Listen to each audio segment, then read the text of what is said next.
बिस्मिल्लाहिर्रहमानिर्रहीम, अस्सलाम वालेकुम। अच्छा नाज़रीन, आप लोगों को मालूम है कि जो स्मार्ट ग्रुप है उसके ख़िलाफ़ कंप्लेंट शुरू हो गए और सबसे पहला जो केस है वो किसी फ़ीमेल ने रजिस्टर करवाया। सबसे पहले तो हम उसको सलाम पेश करते हैं और उसके हौसले की दाद देते हैं कि वो मैदान में आ गए।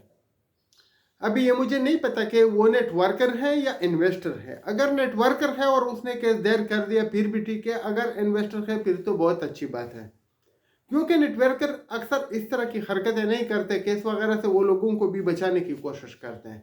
लेकिन कई जगह पे ऐसा भी होता है कि बहुत से जो लोगों को लूटने वाले नेटवर्कर होते हैं फिर वो फेस सेविंग के लिए उस कंपनी के मालिक के ऊपर केस करते हैं। तो इंशाल्लाह इसके ऊपर भी बात करेंगे, स्मार्ट ग्रुप के ऊपर। और B4U के बारे में आपको ऑलरेडी हम बताना चाहते हैं कि क्या होने वाला है और क्या होगा आपके साथ। जो ग्रुप के कुछ बातें हैं वो भी आपके साथ शेयर की जाएगी। और अल हयात का तो मैं आपको पहले भी बता चुका हूँ और आप भी देख रहे हैं ग्रुपों में जो लड़ाई जारी है और जो शेयर हो रहे हैं कि किसको कितने पैसे मिल रहे हैं। आप लोगों को यकीन नहीं आएगा कि ये कुरान की कसमें उठा के और इस तरह की बातें करते हैं कि अल हयात का हमें 1 रुपया नहीं मिला, ये किया वो किया। और उनके स्क्रीनशॉट और उनके जो बैंक स्टेटमेंट और उनको जो ट्रांजैक्शन हो चुकी है उनके यानी स्क्रीनशॉट वगैरह शो किए जा रहे हैं। तो आदमी हैरान व परेशान रह जाता है कि अभी आदमी अगर यकीन करे, अभी इत्तेमाद करे तो किसके ऊपर करे। लेकिन मैं आपको जो हर बार एक ही बात बताता हूँ कि सबसे जो बेहतरीन तरीक़ाकार है वो ये है कि आप एक शऊरी मुहिम का हिस्सा बने, एक शऊरी मुहिम चलाए। अगर आप नहीं कर सकते तो हमारे वीडियोस आगे तक पहुंचाए और लोगों को बताए कि नौसरेबाज कंपनियां आपको कैसे लूटती हैं, उनका तरीक़ाकार क्या होता है। सिंपल सी बात है, जो 5वें 6वें 7वें लेवल तक बोनस देती हैं वही लूटमार करती हैं। बाकी आप अगर देखें तो प्रॉपर्टी का जो लेन देन होता है हकीकी बिजनेस होता है, तो उसमें कितना कमीशन मिलते हैं, 1%, 2%, ज़्यादा से ज़्यादा 5% तक जाता है। कितने लोगों को मिलता है? सिर्फ एक आदमी को, जो ब्रोकर आपका सौदा करवा लेता है, जो आपका मकान बेचता है या आपको दिलवाता है, दुकान बेचता है या दिलवाते हैं प्लाट वगैरह का, यानी सबका इसी तरह का तरीक़ाकार होता है। आप अगर गाड़ियों के कारोबार से वाबस्ता हैं या अगर आपने कभी गाड़ी रखी हुई है तो आपको एक बार कमीशन देना पड़ता है बर्गेन वाले को, और उसको भी ऐसा तो नहीं है कि गाड़ी 7 आदमी खरीदे और 7वें तक वो आए यानी बोनस आए। और इन लोगों का तो सिस्टम ही कुछ अलग है। एक आदमी आपको लगाता है और आपका जो बोनस है 7वें लेवल तक जाता है और 7वें लेवल तक वो खुद ही अपने मुख्तलिफ नामों से अकाउंट बनाते हैं, वो माला माल हो जाते हैं, आपको अपनी जमा पूंजी से महरूम करते हैं। तो सबसे बेहतरीन तरीका यह है कि अपने पैसे अपने कारोबार में लगाए, खुद लगाए। अगर आपको अल्लाह ने फ़ायदा लिखा है तो आपको फ़ायदा होगा, वरना नुकसान अगर हो जाएगा तो आपको एक तसल्ली होगी कि मेरे पैसे नुकसान हो गए।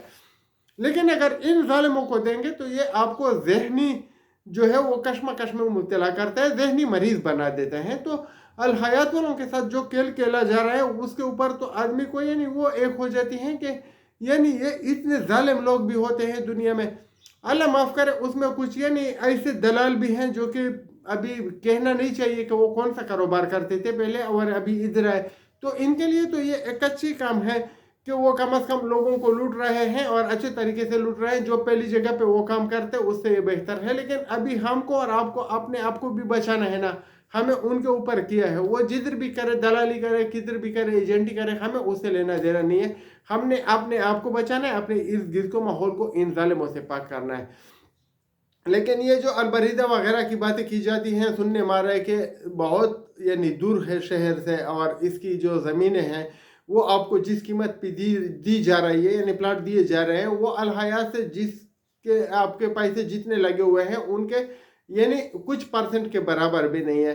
बहरहाल हर आदमी खुद अपनी सोच का मालिक है, अपनी दौलत का मालिक है। जो आप करना चाहे कर ले, लेकिन हमारे तरफ से जो मशवरा दिया गया था उसमें एक मुस्बत पेशरफ्त हो चुकी है। और अल हयात के जो है 50 करोड़ के तकरीबन क्लेमेंट जो क्लेम है वो नेब में पूरे हो चुके हैं और कुछ ही दिनों में आपके लिए फिर ऑनलाइन एप्लीकेशन जमा करने का भी शायद वो खोल दिया जाएगा।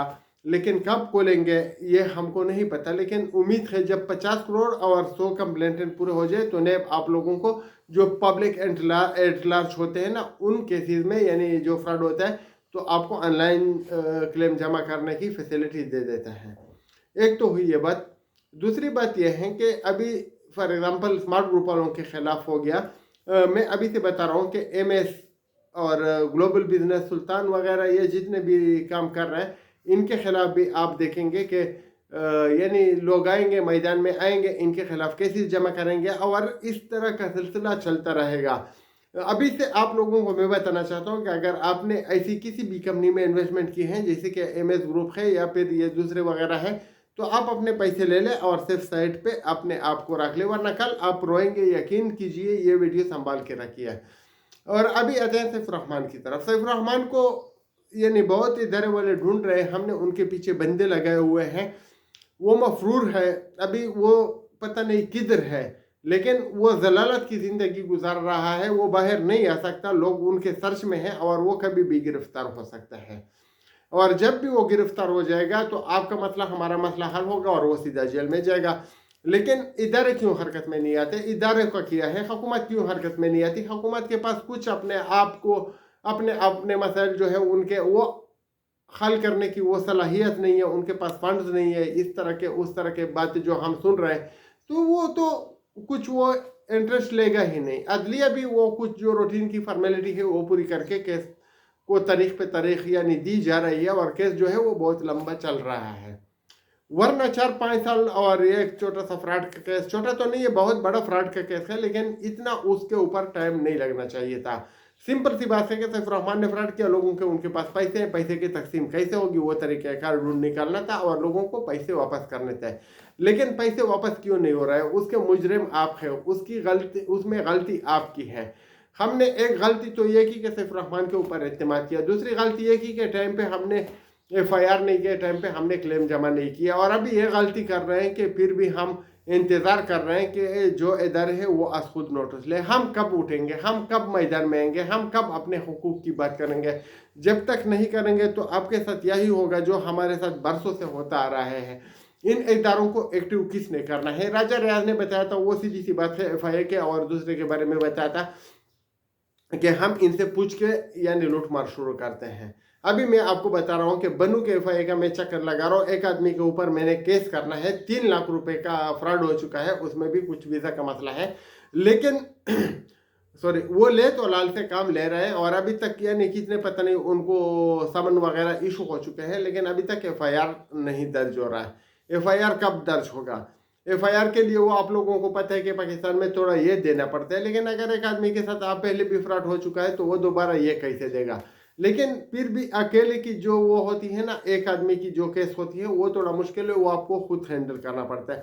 लेकिन जो पब्लिक एंड लार्ज के साथ कोई फ्रॉड करते हैं, धोखा करते हैं, तो वो बहुत आसान होता है, क्योंकि अगर सब लोग एक बार में निकलेंगे, उसके खिलाफ बात करेंगे, उनके खिलाफ खड़े हो जाएंगे, तो मसले का हल करीब होता है और फिर वो मसला हल भी हो सकता है। लेकिन हम मैदान में आते नहीं है, हम घर से निकलते नहीं है, हमारे पास रेंट के पैसे अगर पड़े भी हुए हैं तो हम रो रहे हैं कि हमारे पास गाड़ी का किराया नहीं है। लेकिन ये बातें कब तक चलेगी? एक दिन आपको मैदान में आना होगा, तो जितना जल्दी आप आएंगे उतने जल्दी आपको पैसे मिलेंगे इंशाल्लाह।